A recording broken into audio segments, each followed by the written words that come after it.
This administration is not about helping the American people. It's not about helping our democracy. It's about self-serving very select interests.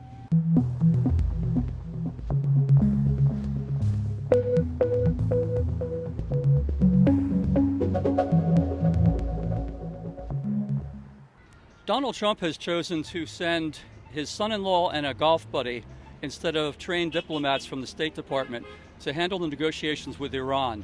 Do you think that that's appropriate? No, but it's not surprising given all the clownish decisions that Trump continues to make. He's very naive. He doesn't understand the world. He downplays the hard work that the Obama administration took months and months and months to come up with a deal with Iran, and he thinks he can just do it with his, like you said, golf buddy and son-in-law. We've got a bunch of incompetent people playing games in the world that's affecting everybody adversely. He's lying about what is going on between the current regime in Iran and Washington, saying that they're begging him, they want to stop. They're not even talking to him. He's lying to us. I think it's highly inappropriate to have untrained people going over there trying to negotiate with Iran. We have people that are trained in this, have worked on these areas for years, know what they're doing. And I think, sadly, we're seeing the results of sending inexperienced people who aren't serious, who are more interested in making deals and doing what's right for the country and for the rest of the world. So, yeah, they need to go. Do you think that Donald Trump's endless seesawing on the war is on, the war is off, we've got a deal, we don't have a deal, we're going to obliterate you, do you think he's just manipulating the markets? Yes, I saw that today where he was actually talking to the market. The public knows what he's doing and is not behind him at all. We're on to his games. I think it very well could be that. I think he's highly unethical. I think he has no moral underpinnings at all. It could be also he's just having fun, like a little kid. I do think he's mentally deranged in certain ways, maybe some dementia and other stuff. He's definitely megalomania. And so for him, I think this is like playing with, toy soldiers and whatnot. He just doesn't seem to appreciate the impact on people's lives at all.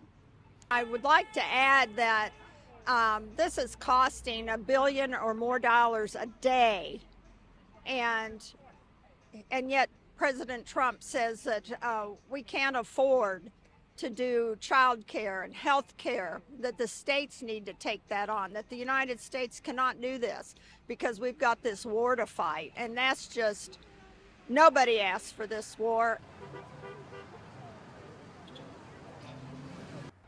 President Trump's son, Eric, recently was bragging about signing a multi-million-dollar deal with the Pentagon to supply drones from his startup company.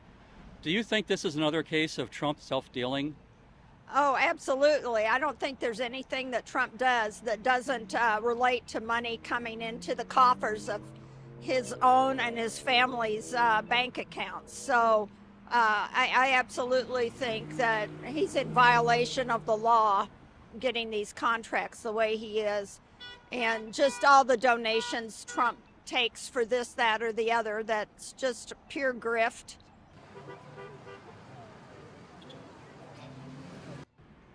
The war in Iran has been going on for several months now.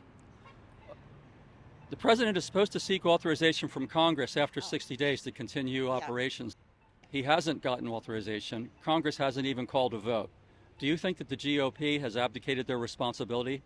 Absolutely. And Trump has a history of not caring about the law. He violates the law all day, every day, and it has his whole life. His family members will attest to that. We see it. We see Congress just going along with it. They know they're supposed to weigh in, but they're scared of him. He's not afraid of the law. So far, the law hasn't caught up to him.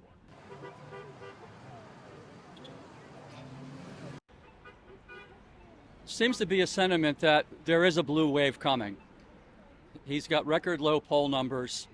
We're starting to see Democrats winning in special elections in state house elections all over the country, especially in red states. Yes. Do you think, in fact, there will be a blue wave? Do you think that the Democrats will get the majorities in both houses? And if they do you think that they're going to do what they need to do to stop Trump and to reverse the damage that's been done? I think we're at the point, just given the fact of all these protests and all the grassroots enthusiasm, there's going to be a great turnout in the midterms. It's going to be a heavy Democratic turnout. There's going to be a blue wave. There is in a normal mid-cycle for presidents, but it's going to be huge. That's why they're doing so many dangerous things right now. I am very encouraged by the pushback that we're seeing from the public these days. But I also know that Trump and the Project 2025 people are still at it to try to gerrymander and suppress the vote and do all that they can to weaken our voting system. And I just pray that enough people will turn out to turn Trump out of office and the people who support him out of office.